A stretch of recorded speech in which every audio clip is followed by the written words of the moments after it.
Au Sénégal, le coronavirus réussit là où le dialogue national a échoué.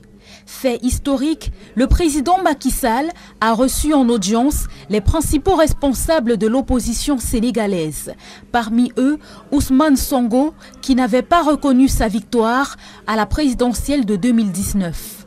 Notre seule présence ici suffit à démontrer que l'heure est grave, je crois.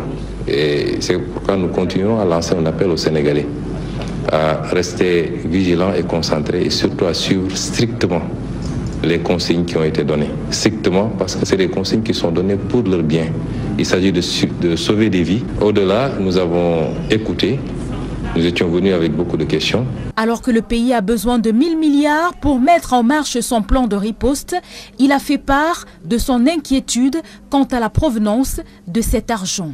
Le président sénégalais s'est aussi entretenu avec le patronat, les syndicats, la société civile, les artistes, la presse, entre autres. Au Nigeria, les premières heures de confinement à Abuja et Lagos, plusieurs sont sortis de chez eux pour se rendre au travail malgré la mesure. Des points de contrôle sont installés et les automobilistes doivent justifier leur déplacement. La police a été relativement tolérante, mais les prochains jours seront plus stricts.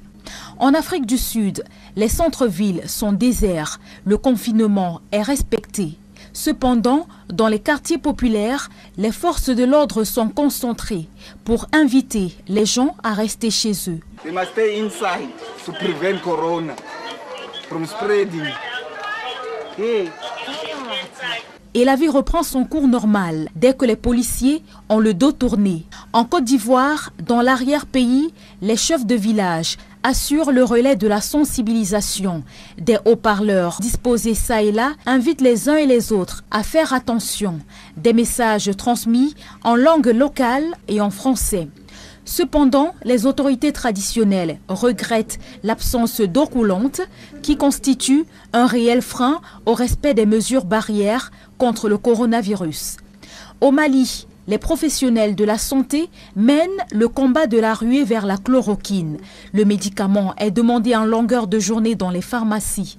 Pourtant, la chloroquine a été retirée du marché au Mali depuis plusieurs années, suite à un arrêté gouvernemental signé en 2006.